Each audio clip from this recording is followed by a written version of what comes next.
You can get the dreamiest, creamiest footage by using the lens whacking technique. I showed this technique off in a short a little while ago, but for the uninitiated, it's basically not mounting your lens on your camera, but holding it near the sensor by hand. You get light leaks and a really screwy focus plane. It's honestly great. But in my previous short, I also said, one thing to keep in mind is that you'll get a reduced focus range because you're keeping the lens further away from the sensor than it's designed to be. Which is true, but there's a really easy solution.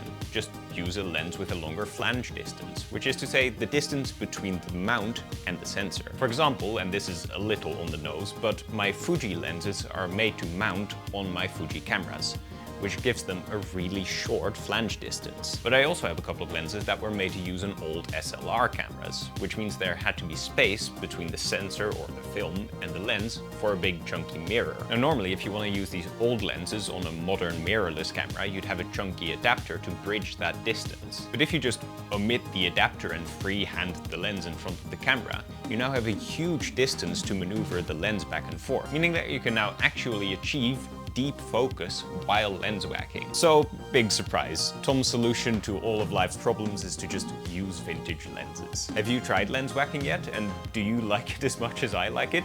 Let me know how it went in the comments.